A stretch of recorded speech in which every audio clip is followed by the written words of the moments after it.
Hi everybody, welcome. I'm just going to pause while the room fills with our participants. Thanks for joining us today for CIPR Not-for-Profit's webinar on fundraising and communications. We're expecting a fair few people, so just as you virtually take your seats, I'll pop this slide up so you know exactly who we're going to be hearing from today. If you're on Twitter, we are at CIPRNFP and the hashtag for today's event is NFPComms.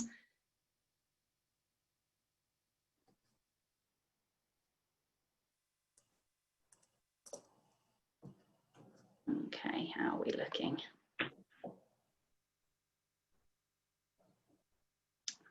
Give it 30 seconds or more and we will get started.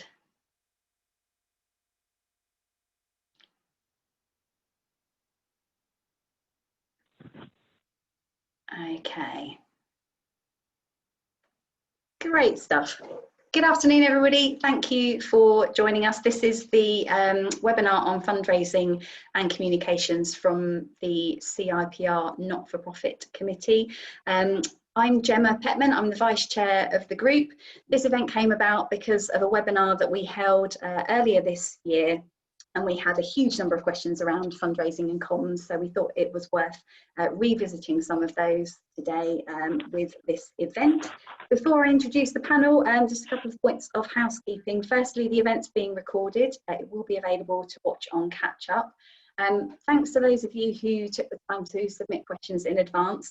We will endeavour to get through as many as possible in the next hour. There will be some that we don't get to, unfortunately, but we are intending to do a follow-up blog or potentially several to deal with some of those topics. So look out for those over the next couple of weeks. And lastly, we do encourage you to tweet along. The hashtag, as I've just mentioned, is NFPComms. There's a couple of names on the screen that you might be able to see, Iranta and Yvonne. These are two of my fellow committee members who are assisting with sharing information in the chat box. Some further reading for you, which will be relevant. So to our panel. Joining us today, I'll go round in the order that you're appearing on my screen. We have Fliss Rook. Fliss is the fundraising manager for Foothold. If you're not familiar with it, Foothold is the benevolent fund which supports engineers and their families and has done so for an amazing 130 years. We've got next on the screen Mike Zarina as Director of Lime Green Consulting, experienced fundraiser. Mike helps non-profits to be more strategic, become more sustainable and access new funding. And then last but not least, Nana Crawford, social media manager for the British Red Cross. She and her team have breathed new life into the charity's social media channels and have raised thousands of pounds in the process. So thanks to all of you for joining us today. I'm going to start with a bit of a scene setter really, and I'm going to come to you, Mike, first. Obviously, the last few months have been, well, I don't know what we can, how best we can describe them, challenging, I think, to say the least. So in terms of fundraising, what trends have you noticed over the last sort of 6 months or so? That's a question from Anne, and a supplementary question from Andrew, who's noticed that some charities have reported a rise in donations during lockdown. So what do you think we can attribute that to, and what does the general fundraising climate look like at the moment? Yeah, I thought your scene setter for a moment there was going to be describe the last few months, so I'm happy to dodge that one. It's really interesting, I guess, seeing some of the things that the charities we work with, who are normally sort of small to medium organisations, and then corroborating that with other things in the sector. But there was a report 2 or 3 months ago now by an organisation called Opinium, who said that they, according to their report, 15% of people said they were actually volunteering more time and 33% were donating more often in lockdown. And I think that's something that possibly come as a surprise for organisations. But I think one of the headline messages for me would be, it's obviously been an incredibly difficult time for a lot of people, and a lot of people are struggling, but equally there's a lot of people out there that have probably had more time and money than usual, and we've seen that through things that have popped up on social media, like donating the cost of your commute, donating the cost of a haircut. And I think we've all been exposed to this continual news cycle of suffering and hardship, and a lot of us have felt kind of helpless, maybe even guilty if we're not affected personally, and kind of desperate to do something to help. And I think donating money and time is kind of a natural response to that. So it doesn't surprise me in some way that donations are up. I think the other thing I'd say is the nature of fundraising during COVID-19 has been that a lot of asks have been sort of very urgent, very specific, very localized, and that's good for fundraising. That's the type of message that gets a good response. It doesn't always lead into sort of building long-term relationships with donors. That's sort of crisis-led fundraising, but it does tend to get quite a good short-term response. So I think that's why crowdfunding's done really well, certainly initially in the last few months. A member of our team wrote a blog recently about 5 reasons why crowdfunding is a good thing to consider at the moment, and we're doing a course on that at the moment, and seeing lots of organisations who are like, yeah, we've just got this thing that we need to do now that's a perfect fit for crowdfunding. So I think that's really interesting, and I think I would just say, you know, we absolutely need to keep being sensitive about asking people for money, and at the moment definitely not pressuring them, but I don't think we should be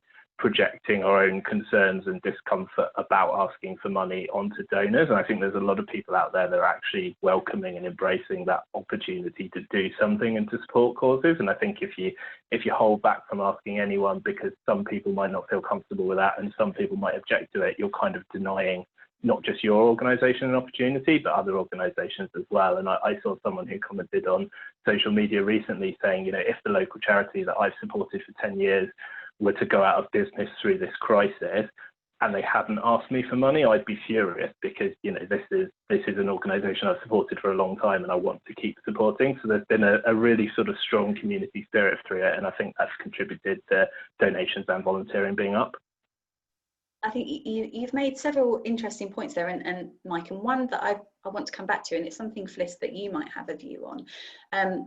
I felt really keenly from organisations that I work with that sense of nervousness around asking people for money at what we know for a lot of people is a very challenging time. And Fliss, I don't know, I might be making assumptions about benevolent funds, but I should imagine that some of your audience would be people who have experienced hardship themselves and then obviously turn their support towards you. You know, you've helped them, so now they want to sort of pay it forward. How much of a consideration have those sensitivities been for you around not wanting to sort of, I suppose, go in too hard with an ask at the moment? Yeah, I think that it is really a really interesting situation at the moment. For us at Foothold, we actually began fundraising. We weren't a proactive fundraising organisation, and actually made the decision to start fundraising right in the middle of lockdown. So there were lots of interesting internal conversations. I think one benefit that I have is the charities that I've worked for have always been dealing with vulnerable beneficiaries, vulnerable donors. So I was able to bring my previous experiences to that. And I think the one thing that really resonated with me that Mike actually said is that not everyone is struggling, and we really need to make sure that we remember that. So yes, life can be difficult, but it is difficult for people, not just now, all of the time. And particularly with our group of donors and our group of beneficiaries, for us, segmentation was really important. So it was about making sure that the people who we are helping financially on a regular basis, clearly it's not appropriate to go and ask those to support us financially. So to segment them out of perhaps our crisis appeal, our emergency appeal, but actually not to forget them, because one of the ways that we can engage with people and keep those touch points through this trying time is actually to make non-financial asks, and asking somebody to share their story, asking somebody to give a testimonial, really amplify our own campaigns by lending their voice to that and introducing us to their networks through social media. That's really, really valuable. I think the headline for message for me is just to be human about it, but don't project your own issues, and make sure that we look after our donors now, because I think the charities who display exemplary donor care now will be the ones who reap the rewards further down the road, particularly when we're thinking about legacies. I always say to my team, remember that donors have long memories. Absolutely right. And it's fascinating to think of your organisation choosing, or maybe not choosing, perhaps feeling that it was kind of a now or never moment to start fundraising in lockdown. And that's interesting, isn't it? Because you don't have open to you perhaps some of the usual channels for fundraising. So perhaps some of that face-to-face, payroll giving just isn't available. It's a question that Damien has asked around what digital acquisition sort of looks like now that face-to-face and payroll giving have dried up. Presumably for you, digital channels have been essential. Well, interestingly, not so much so, because at Foothold, like I say, we're very much at the beginning of our journey, and we actually took a really traditional approach, which was a direct mail appeal. So I'll put that to one side because that's probably not helpful for the discussion that we're having today. But I think that when we're thinking about digital acquisition, certainly the teams that I've worked with in the past, the tactics that we were using then would be very similar to the tactics that we were using now. I think the key difference will be clearly the amount of money that charities are investing into those income streams, the resource to manage that. But clearly there's going to be so much more competition than there has been in the past because everybody's having to do that. So for me, I think it's actually more of a case of focusing on refinement. So looking at the things that we're doing now, really perfecting them, refining them. I think that it's really important that we focus on our unique selling point as charities, be really clear about who we are and what we do. And I also think with acquisition, the charities who will do really well with digital acquisition journeys will be the charities who look internally and look at what resources they have, what skills and knowledge they can share, and how they can actually add value to their audiences. And an example of something that we did when I worked in a previous charity was we had a huge amount of internal knowledge about grief and bereavement, and we converted that into an ebook, and we used that as a lead generation campaign on Facebook. It was a long game because we cultivated leads, gave them some value, help them get to know our organisation, and then in 6-9 months time you can follow that up with a fundraising ask. Clearly that's the long game, but I think as charities we all have skills, knowledge and expertise, and to think about how we can use that in acquisition to actually add value to the audiences. And then the other thing is virtual events. So every fundraiser knows that events are a great entry point into your charity, and of course that income stream has been cut off, so it's thinking about how you can use those digital events as acquisition. And the key thing there is about having your journeys in place and making sure that they are set up absolutely perfect from the beginning, but testing and refining as we go along. Thank you. And we'll come back to digital events, online events, because I know, Mike, you've got quite a lot to say on those that I think will be useful. Nana, we cannot ignore the fact that you have thrown yourselves, you and your organisation have thrown yourselves into TikTok as a channel, and this is something I want to. I'm really keen to explore with you, because I suppose there are a lot of questions that have come through from our audience that are relevant, particularly around how charities can use digital to break through their traditional donor base to secure wider, more sustainable funding. That's a question from Philip. And Adiola has also asked about using social media to build a donor base. I wonder if, sort of based on your experiences recently and previously, you can give us a bit of a rundown of firstly your experience, but also what we need to know about digital fundraising, the potential and the pitfalls, if you like. I would say that the first kind of thing for me is to not be scared of new channels and to think about them as kind of new opportunities to discover things, not just about like your charity and yourselves and your teams, but also what people want to know about your charity. And that's something that's been really interesting for us, especially with TikTok, because for us joining the platform, it was about, right, what do we have to say about the British Red Cross? But more importantly, what do people actually want to know, and what do they know? So it was really interesting to try different types of content at the very start and to see, and I think one thing which was really interesting is that we decided that we wanted to push the fact that we loan wheelchairs. And you would think, right, on TikTok, how is that going to work? Like, who would be interested in that? So we just did a video, and I think we just had like a dog in a wheelchair just being wheeled around, and we had lots of young people commenting on the fact that they had either had a friend that borrowed a wheelchair from the British Red Cross, or that their parents worked for the British Red Cross, and they loved to see the fact that we were on their channel. And I think that's the kind of stuff that you would never discover if we hadn't have taken that leap and just thought, you know what, let's just try something. And from that, we just got a sense of the different types of content that they liked, the more kind of comedic side. And I would say that with every video that we've posted just across our channels, we really take time to look at the comments and to get a sense of what are people getting from this. So besides the kind of, you know, the back analytics and looking at like how many click-throughs, how many likes, all that kind of stuff, we also look at the comments, because if we're trying to get a message across and the comments aren't quite landing, then we know that there's a disconnect there and we're not connecting with our supporters. So that's something that I think, especially on TikTok, is a really interesting way to find ways to get your content on there and to find ways to reach newer audiences. And you pointed out to me earlier when we spoke that it's not as though the British Red Cross strategy for 2020 was to you know, let's explore this new channel and do X, Y, and Z with the intention of achieving A, B, and C. It was quite an organic process, wasn't it? Yeah, definitely. I think when we joined TikTok, there were other national Red Cross societies that joined, and they just kind of commented and said, look, we're on this platform, guys, and we're having a bit of fun.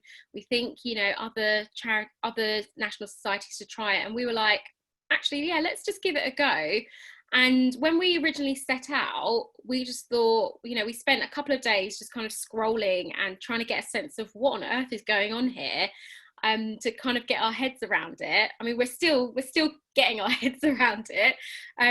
But then we thought, actually, I think there's a space for us. And I think, especially on all digital channels, there's always a space and there's always an audience for people. It's just about finding those audiences and finding those people. And I think when we started, you know, we didn't know down the line that we would end up raising over £90,000 on TikTok. That was never the original goal. The original goal was, let's get on this platform, let's have a bit of fun, let's bring some personality to the British Red Cross, and let's see if people want to know more about us. And I think as that grew, we realised, hey, we actually have an audience on here and we can start to do more with our content. I would say that if it were, you know, gone the other way around, where people were just like completely unengaged, then we would have been like, you know what, this hasn't really worked for us. So, you know, we could take a break, or we can come back, you know, we come back again later, or we could just decide to move on. And I think it's okay to do that and to test these things out. And if it doesn't work, it doesn't work. Just because everyone's on TikTok, everyone's on Instagram, doesn't necessarily mean that you have to be. And I think it's fine to accept that. And how did you go from, for example, a video of a dog in a wheelchair to generating that income? What were the steps in between that meant those people who were engaging with you on that platform felt compelled to donate to you? So for us at the very beginning, it was about growing an audience and growing like a user base. So we tried different types of content to get a sense of what people liked. And the content that really sort of took off was when we started doing content around coronavirus and how to kind of spread facts and not fear, and myth busting type of content. But we did it in our kind of like fun office type of way. But that really hit home for us. And, you know, like one of our videos had like 42 million views, and we were just kind of like, people really like just watching people wash hands and dancing to a song. Okay, right, let's go with it. And as we sort of grew our audience based on that, when TikTok decided that they were going to launch a donation button, they reached out to us to say, hey guys, you have a really great platform. We can see your content's really great. We want to release this fundraising offer. How do you guys feel about trialing it? And we were like, yeah, okay, why not? Let's just try it out. And at that stage, that's when the kind of strategy side came into it, because obviously we're now talking about a serious part of it. We want to raise money. So for us, there were sort of two streams. There was the engagement side of it. So how can we keep our channel exciting? How can we still talk about the work that we're doing and give people a reason to want to donate to the British Red Cross? And then the other side is where we worked with different content creators and celebs to do live streams, and that's where most of the money came in. And I think without doing the side of like just showing videos of what's the British Red Cross doing on the ground, how are they supporting people across the UK, that gave people a better sense of who we are and what we do, so that when the celebs were actually asking for money, people could instantly think, oh, I know what the British Red Cross does because I've seen this video, so now I'm really compelled to give. And that's kind of how we got the two together. But that's a very kind of a quick summary of our journey. No, that's fine. And we've popped a couple of articles actually in the chat box which explain a little bit more about what you did. I suppose the one thing for some of our attendees who are from smaller organisations might be thinking is, well, British Red Cross is huge. They've got a lot of people. They've got a big network. So while potentially smaller organisations can't exactly replicate the success that you've had, there's probably a couple of learning points from what you've done that would be helpful to organisations of all shapes and sizes. If I was to ask you of a couple of hints or tips, things that people need to think about, what would they look like? I would say that one of the things that we've really learned actually is that we've sort of tried to not take content creation too seriously because of TikTok. So some of the things that we've picked up in terms of like the sense of humour in videos, or the fact that people really love dogs, we've been able to kind of translate that into our other channels and to kind of use that method to create other types of content, which has worked really, really well. And also just in terms of like turning content around, TikTok is quite fast. So I would say that it's almost like it trains you to become really responsive. And once you sort of learn to adapt your content really quickly, you can use those skills on your other channels. And that's something that we've been able to kind of really pick up. I think Mike was going to. Sorry, yeah, I didn't mean to interrupt. I think what I like about what you said, which is a good lesson for small charities as well, is in some ways what you did might not sound very strategic as such because you just gave something a go, but I think there's a bit of a misperception with a fundraising strategy that you have to be really rigid, and of course you're probably planning for 3 years, but anyone that tried to write a fundraising strategy more than 6 months ago, so much has changed since coronavirus anyway, and the fact that you sort of tried something, had some observations, thought, oh, there's something we can learn and build on, and then gradually put more resources into it to turn it into income is something that all small organisations can do, not necessarily on TikTok, but I'm always amazed at sort of doing strategy development with small charities where lots of them are trying to do 100 different things and go into new areas, but they're not necessarily looking at the things they already do that are working and saying, if we put a bit more resource and time into that, would that be a good place to start raising more money? So I think that what you've done is both in some ways not strategic, but also very sort of commendably strategic as well. Yeah, thank you. And I think, like Gemma, you were saying, I think one of the other things is that because we've tried so many new things with TikTok, we've also applied that mentality to other channels. So with Instagram, we're really trying to try different things. We're using the Instagram donate button a lot more in our posts as well to kind of really drive that impact through. We've really increased the amount of like Facebook fundraisers that we've been encouraging as well on our other channels, and we saw a huge surge around April, May, just from us kind of just even asking people, when you're thinking, if your birthday's coming up and you want to raise money for a cause, why not think of the British Red Cross? And I'd probably say that, maybe like at the beginning of the year, it's something that we wouldn't have thought of doing because we'd be like, oh, we're the social team, we can't ask people for money, but actually we did it on TikTok, so why can't we do it on Facebook, and why can't we do it on Instagram? So it definitely made us braver. it's such a helpful to, and you know, I think it's quite motivating as well to hear that, because like you said, you are not a fundraiser. I think we might argue otherwise, because I think certainly in organisations like those that we work with, I think actually everybody is a fundraiser in one way or another, and you know, we shouldn't underestimate that. I think, as you've said, trying something, testing it, reshaping, refining, learning from it, it is really important. I think something that really underpins everything that you've said is storytelling. You know, and it's a phrase that we're really familiar with in the not-for-profit sector, isn't it? Storytelling, but it's crucial, and I think this, for me, is that essential relationship between the fundraising team and the comms team, or the fundraising person and the comms person, which will be the case for many of us. So Bliss, I wonder if I can come to you on that note and ask, what do you think that we as communicators can do to really help our fundraising colleagues make an impact in obviously what is a really competitive sort of marketplace? That's a question that's come in from David. So what are your thoughts around that relationship and how we can support each other? Well, firstly, I love this question. When I read this one, I thought this is just such the right mindset to have.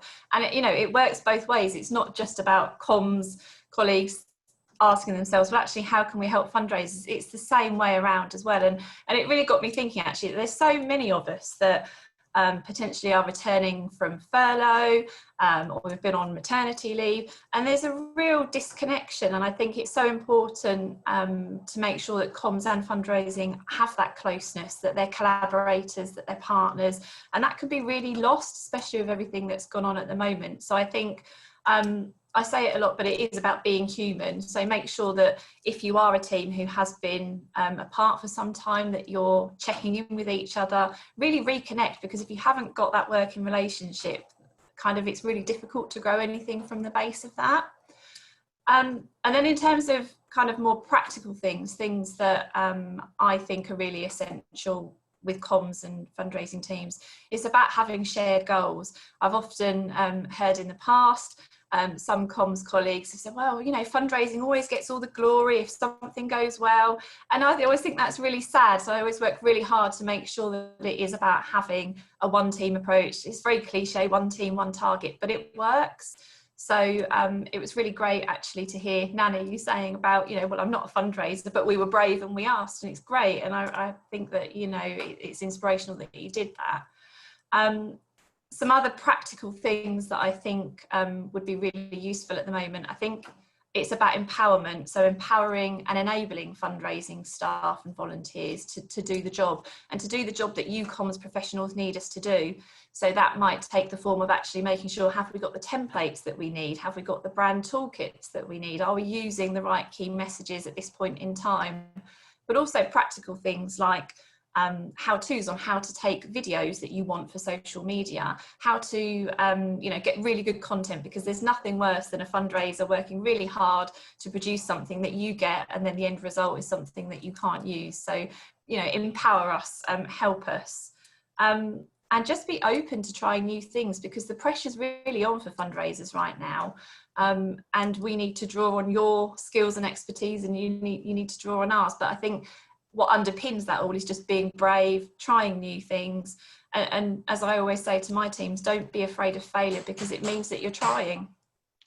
Absolutely. And Mike, I wonder if I can come over to you, because I know with your work, you work with organisations of all different shapes and sizes, and a big part of what you do is about bringing people together from across those organisations to have a good hard look at fundraising and what a strategy might look like for that organisation. So I wonder if I can come to you with a question from Sarah around the importance of internal communication within charities and social enterprises. Her question is that around how colleagues who aren't in specific comms roles can support the ongoing trust and relationship building that is needed to make fundraising successful. So I immediately thought of you with that question, because of the way that you I know you've said to me several times before, it's really important to bring people from different parts of the organisation together to think about fundraising.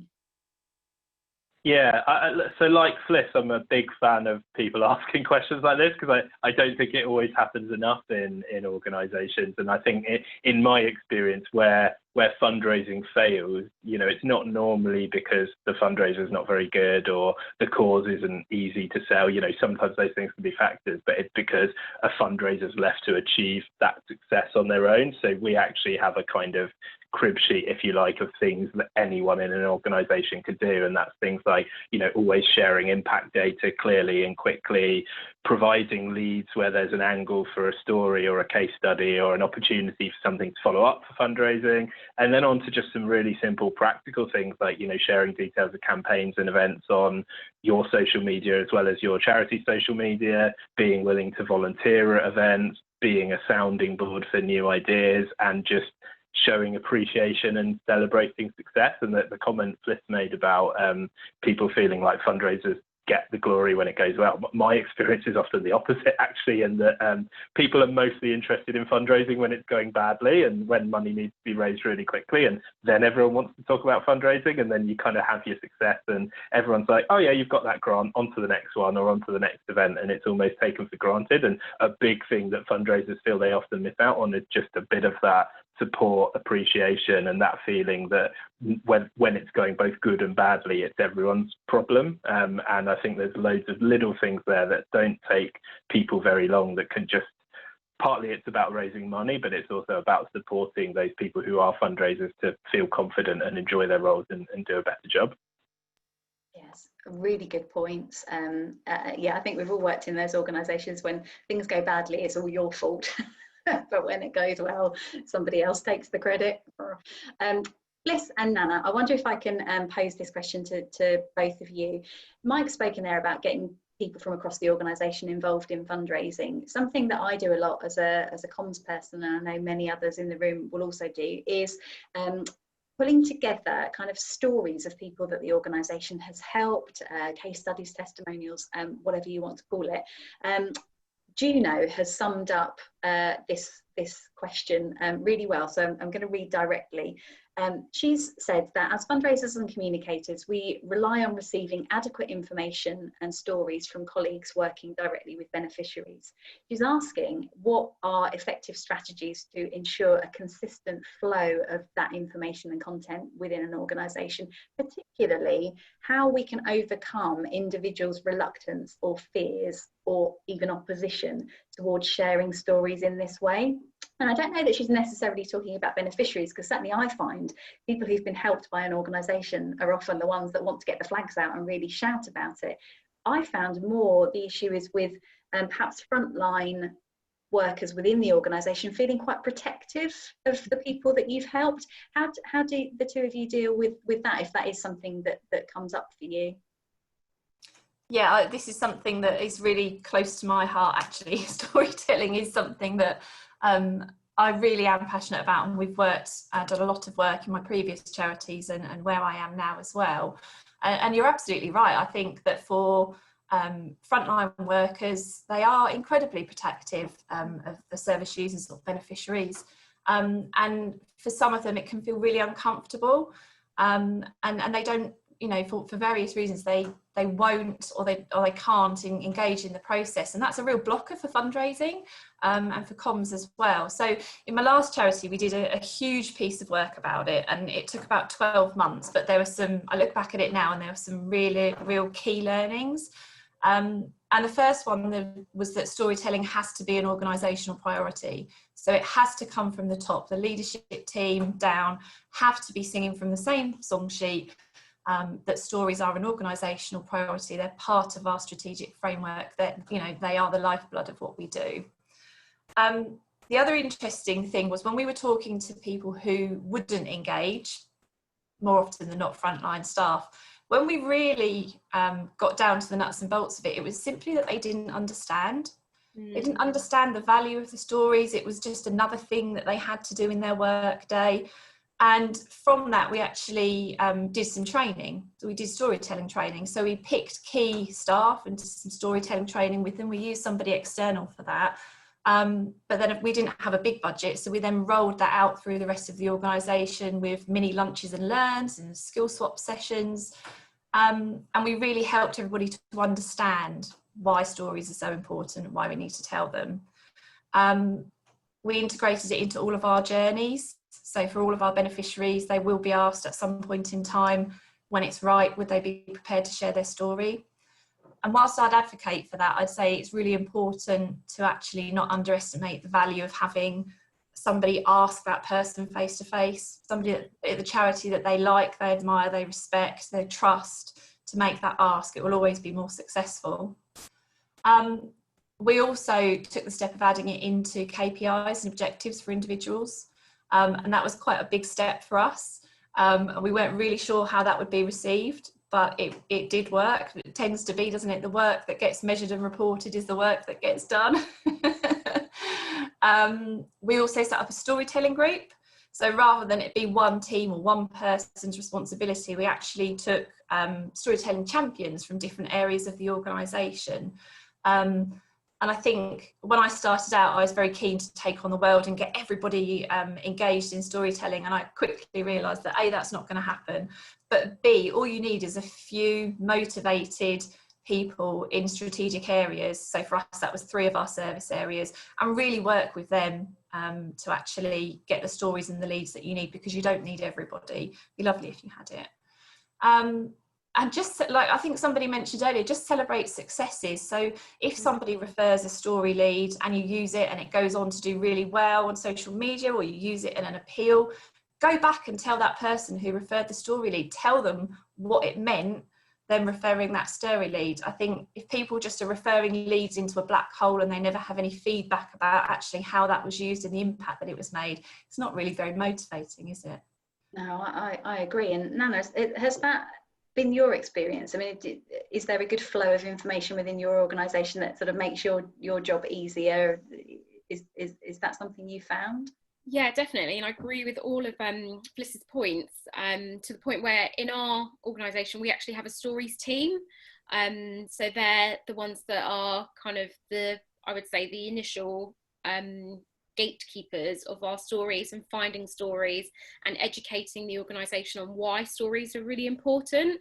And what's been really great is we've been able to establish how we work with them in terms of for social media, and how we can support them. So we often send them a lot of story leads that we've gotten through social, because you'll often find that our volunteers, our staff, our supporters are constantly telling their own stories on their own channels, kind of for the world to read, but we're too scared to kind of ask them to share their stories. So we've found ways to do that, to approach people and say, this is a really great photo and we'd love to share it internally. And I think it's always about being transparent and telling people why you want their stories.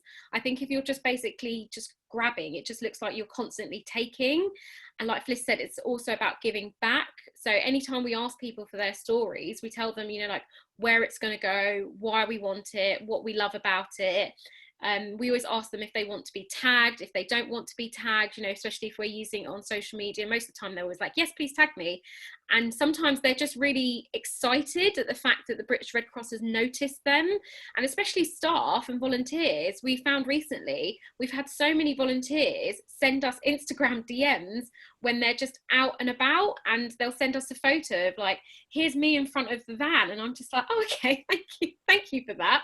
And what's really, that's really helped, because we can then feed that back to the stories team and say, look, there's this volunteer and he's currently out on the ground and he's sending us all these photos. Do you want us to relay any messages to him? And they'll be like, yes, great. Can you put him in touch with this person or that person? So we found a really great way to kind of network within ourselves. And like I was saying, you often find that people are already telling these stories on their own channels. It's just about finding a way to comfortably approach them and say, hey, look, you're doing it already. You know, like, let's help amplify your messages and let's help, you know, like reach more people. And your stories can help, because we can talk to people like you who, you know, who've experienced the same things that you've experienced.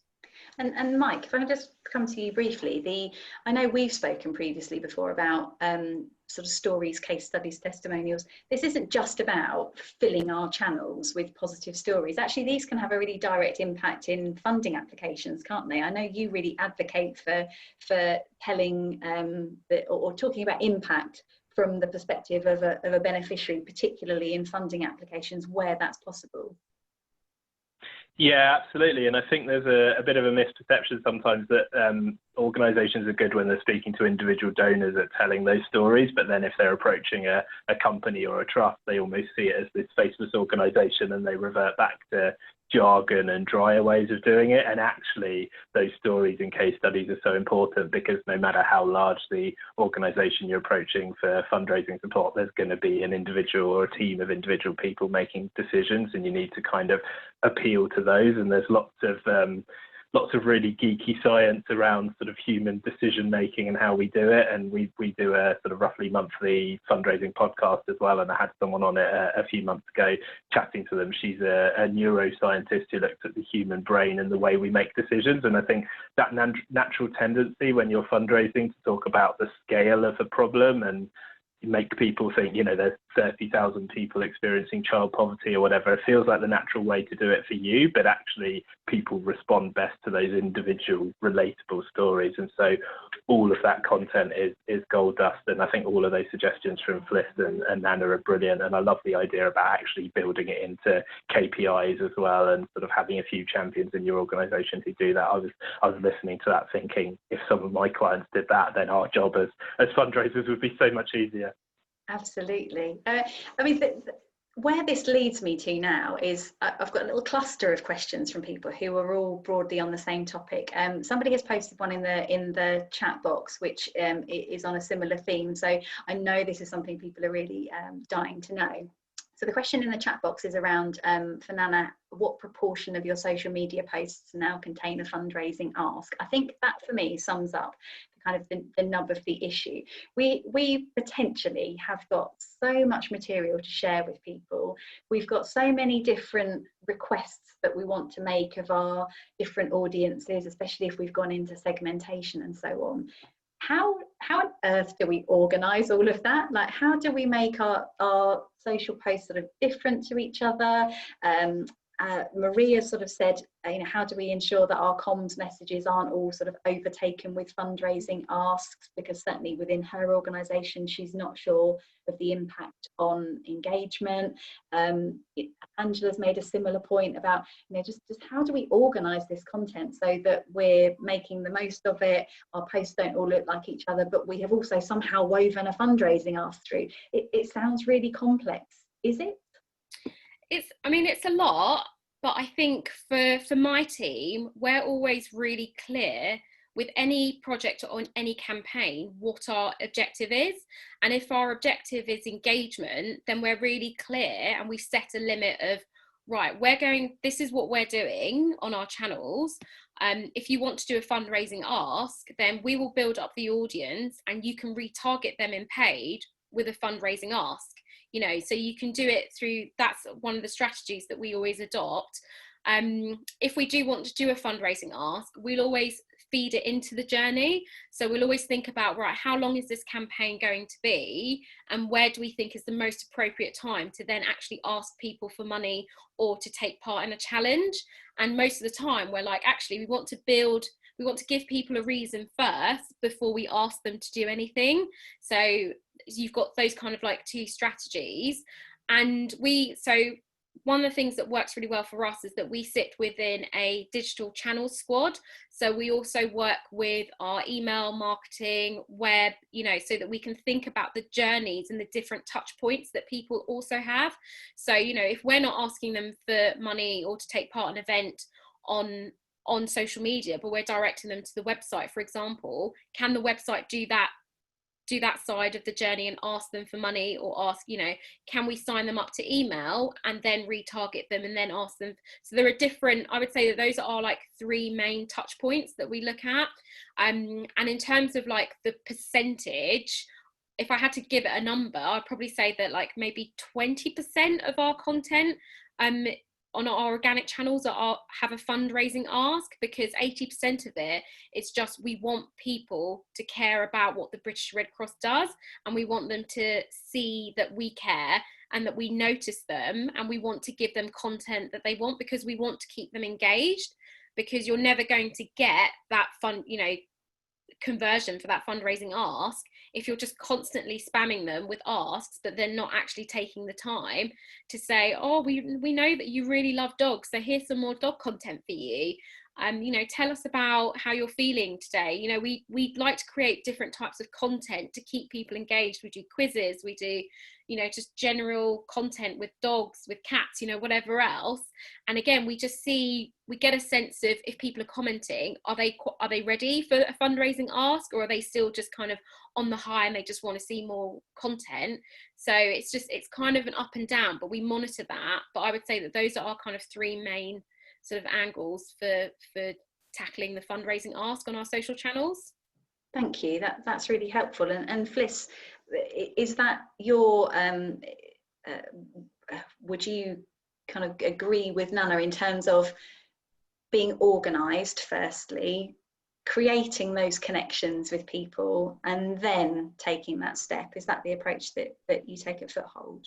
Well, it's really interesting listening to what Nana said, because I think I do agree with what she said, but I think there's a real education piece here for fundraisers, because I have worked with fundraisers, I've been there myself in the past, where you see Facebook and Twitter very much as a vehicle for just throwing out fundraising asks. And I'm sure as comms professionals you've all been approached by fundraisers in your organisations with 11 billion asks in a month for, can you promote this event, can you ask for this, can you ask for that?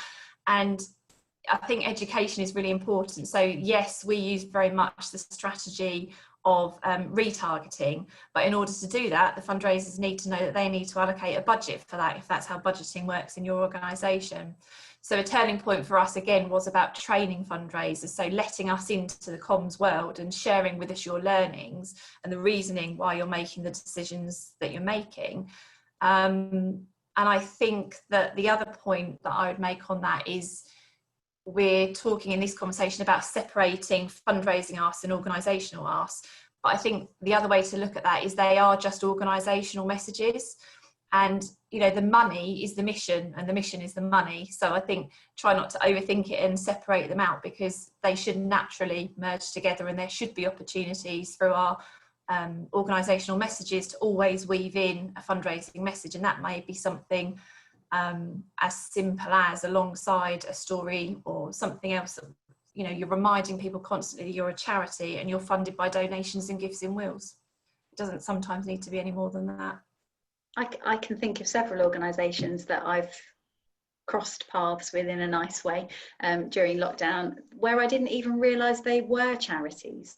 So I think that's a great point. People, particularly in my local area, who've been delivering food or collecting prescriptions and so on for elderly people, and actually they're all part of a charitable organisation that I had no idea was even a charity. So I think for me, with any of our messages, we've got to state them perhaps far more times than we think we need to. The point at which we're getting bored of what we're saying, we probably need to say it a few more times. We're seeing our own messages over and over again, aren't we? Because it's what we're doing day in, day out. But when you think particularly with social media, we're all scrolling, things are here 1 minute, gone the next. So I think that kind of repetition becomes really quite important. And as Nana said, your analytics, what's landing well, what's interesting people, what's generating that kind of feedback and so on. A point I'd like to return to that we mentioned towards the start of the session. Several people have asked us about fundraising events, now that obviously face-to-face activity is sort of pretty much out of the question, and could well be for who knows how long. So Matthew in particular has asked, how do we reach people when they might think not another Zoom event? How do we sort of hold their attention in what he describes as the COVID world? And Laura's said something very similar. How do we keep donors engaged as lockdown in one form or another continues? virtual's no longer new, and many of us feel a bit weary by online events. Mike, I think you have some insights and suggestions around online events.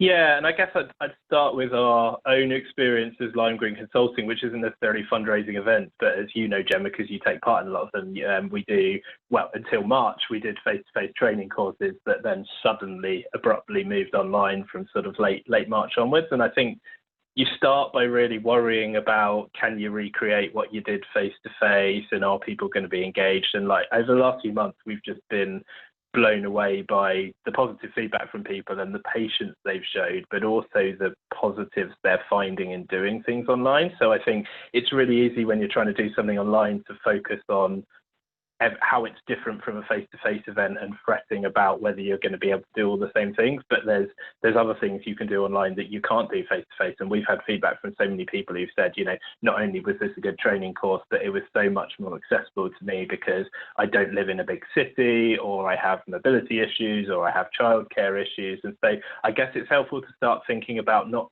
what you can't do, but what you can do. And there might be things you can do with a virtual event, doing it at different times of day or in a different format where you're not restricted by transport or the hours you can get a venue and that kind of thing. And I guess it sounds obvious, but really think about your audience and ask them what they're looking for. I think we all have a tendency to be magpies of sort of attracted to the next shiny object or platform, and obviously looking at ways to deliver what you want to do is important. But I think firstly you need to speak to the people you're trying to deliver something for and say, you know, what are you looking to get out of this event? What barriers or concerns do you have about participating? What other events have you seen happening that are good? And then try and build something that really addresses what your audience are looking for.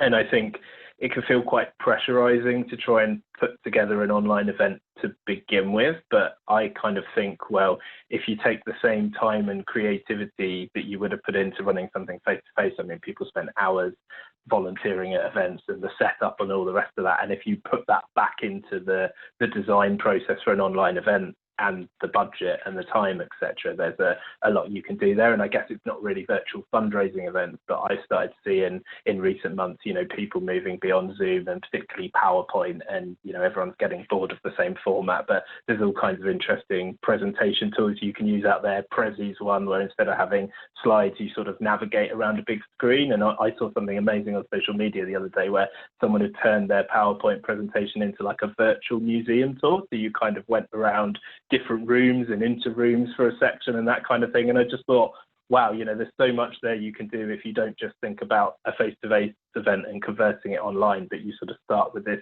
blank canvas. And actually that's where we need to be going now, because as Matthew said, you know, people are a bit fatigued with Zoom and PowerPoint and they're looking for new things. So I think look at how that creativity and those new tools can help you, but also don't sit there in a room trying to guess what your supporters want. Actually ask them and engage with them and kind of create something that they're looking for. And I think perfection is the enemy of progress, as I say so often. You know, that some of those tools that you've mentioned there, and Nana, I think your story, it sums it up really well. You don't necessarily have to have something perfect first time. It is about listening to what your audience wants and trying different things and sort of reshaping and refining as you go. If you wait until the conditions are absolutely perfect, you feel like what you've got to offer is absolutely perfect, you know, probably never going to get started. So I think that's some really good advice. Fliss, given that your organisation has started fundraising sort of during lockdown, have online events figured in your planning at all? Is it something you've tried or are thinking about? Oh, you're on mute. Not on the fundraising side, no.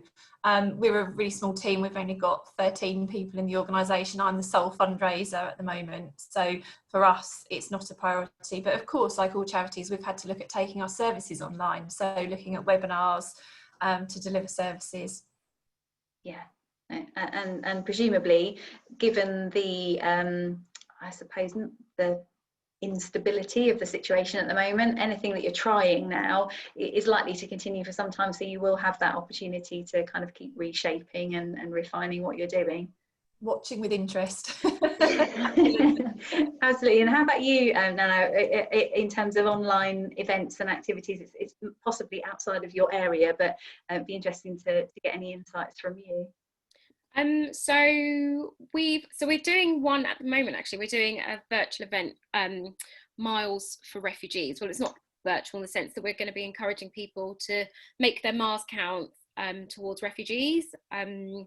But one thing that we did do, especially during lockdown, is we actually ended up partnering with Lad Bible, and we did a couple of like live stream concerts called Isolation Nation. And I guess you'd never think, oh, British Red Cross and Lad Bible, what a perfect pair. But they were quite keen because they had noticed how kind of on the ground we were in terms of the response, the fact that our volunteers were out delivering food, medicines to vulnerable people. So they were like, well, how can we support? And they ended up doing 2 sort of live stream concerts. And using the Facebook Live donation feature to raise money for the British Red Cross. So again, that's something that not only helped us raise money, but it also opened us up to a new audience base. So people who were fans of Ellie Goulding and Sam Fender were listening to their music, but they were actively being like, look, this is the reason why we're doing this concert, guys, is because we want to raise money for the British Red Cross, who are doing this, this and that. So we saw a huge jump in our Facebook followers, and we just took some time to kind of look at, right, where does this audience fall into? And now that they've come to us, how can we keep them engaged and how can we keep them excited with the content? So again, that's allowed us to shift our content slightly so that we're not always producing the same thing, because we now have got a new supporter base essentially who have come from a live concert. So you're like thinking, right, so they've come from this live concert, they're now following the British Red Cross. What do they want to know? And they just want to know that we're still doing what we're doing. And that they can reach out to us anytime. And that's the kind of consistent message that we've been able to feed into all our channels that has always landed really well. Fantastic. Mike? Yeah, I was just going to make one more point, Gemma, which is I think not being able to do things face to face doesn't mean that the only option's digital as well. Like we've talked about a lot of great digital things here, which are really important. But I spoke to someone recently who's head of fundraising in one of the really large charities, and she said, well, so many people were furloughing their fundraisers in about April, but what we did instead is we repurposed a lot of them to just be making calls to our supporters and trying to catch up to them. And something Fliss said earlier, which is that supporters have long memories, which I think is really important, and actually trying to show up in people's lives sometimes, not just when you're asking for money, but just to have contact with people, find out where they are and use that to inform your fundraising messages is really important. And I think for a lot of people, my age and my friends, it's almost like life feels like it's back to normal for a lot of people now, but there's an awful lot of people out there that still aren't doing a lot. They're shielding, they're vulnerable, etc. And actually building that bridge with your supporters now and just taking the time to talk to them is really, really important. So there's other things you can do on relationship building that don't just have to be on digital channels as well. There's an example that is shared so frequently, and I think it's Charity Water who spent a day, got all their volunteers and staff in, just spent a day phoning their supporters to say thank you and handwriting thank you cards, which, is just amazing. The video was quite a tearjerker. I recommend Googling that one and having a look, because actually that's something that you can replicate on even a really tiny scale, isn't it? Folks, we are heading into the last couple of minutes. So before we sign off, I'm going to put you on the spot and ask the three of you, what has been your biggest takeaway from the last few months? And that might be something that you've learned that you hadn't previously thought about, or something that perhaps you might do differently in the future based on, as we said, the challenging last few months. Mike, I'll come to you first.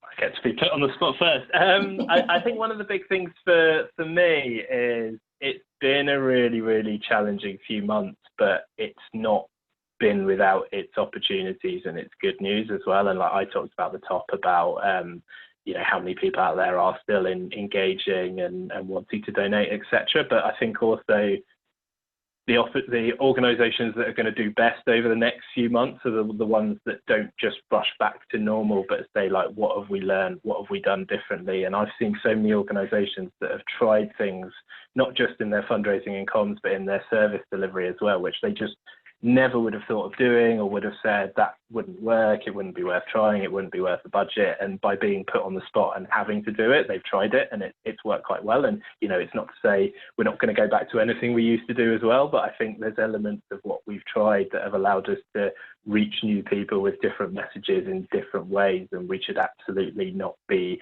forgetting that as we rush back to being able to do things face to face again. And there's a huge amount we can kind of learn and adapt in future. Very positive. Thank you. Nana, how about you? That's right. For us, I guess, especially for me, it's just reaffirmed that there's no harm in taking risks and trying new things, because I think we're always quite scared to kind of dip our toes into new water, because we, you know, a lot of people are very scared of the unknown. But then the unknown ends up becoming very familiar. So I would say that one of the things that I've learned the most is just to take risks, and just to accept that, you know, sometimes it isn't going to go to plan. And if it doesn't go to plan, accept that as well. I think we're just too hard on ourselves when things don't work. And we take it very personally. And I've learned to just be like, you know what? Okay, it hasn't quite worked, but what have I learned from it? And how can I be better, and how can I move on from it? And yeah, I would say that is something that I've definitely taken forward, and especially with my team, we've always just been like, look, if this just doesn't work, let's not hang up on it. Let's get the learnings and let's move on, and be really pragmatic about it. Absolutely, I couldn't agree more. And finally, Fliss. Yeah, I guess it's very similar to Nana, actually. I think I mentioned earlier that we started fundraising. It was our very first fundraising appeal that we've ever done as a charity in lockdown. So really interesting position. And I think it would have been very easy to say, oh, well, actually, we're not going to do that now. It's not a really good time. We're going to put that on hold. Let's be cautious. And we didn't. We were brave. And I think, yeah, I've learned that just to take risks, keep asking, make sure that we're doing it sensitively, and that we're offering a range of ways that people can get involved financially and non-financially. And I think if you position everything as a test, then you're onto a winner, because it's all about learning. There's no such thing as a failed test, is there? Absolutely right. Thank you so much, everybody. Panelists, you have been brilliant. I have really enjoyed the last hour. It has flown by. I've certainly learned a lot. Thanks to our attendees for joining us. If you aren't already, follow us on Twitter, CIPRNFP. Let's keep this conversation going. We've shared some really useful material in the chat box. If you want to add to that with any of your own experiences or learning, please do. To our members, log your CPD points. This session is worth 5 points. The session recording and a blog will follow on from this, and make sure you're signed up for our newsletter to hear about our future events. We're working on one that's going to look at the role of not-for-profit communicators in driving and supporting diversity and inclusion. And we've also got a session coming up on career development. So once again, panelists, thank you so much. It has been an absolute pleasure, and great to see so many of you joining in with the event today. Thank you very much, folks. We'll sign off. Good to see you. Thank you. Thank you. Bye-bye. Thank you, everyone. Thank you. Bye-bye.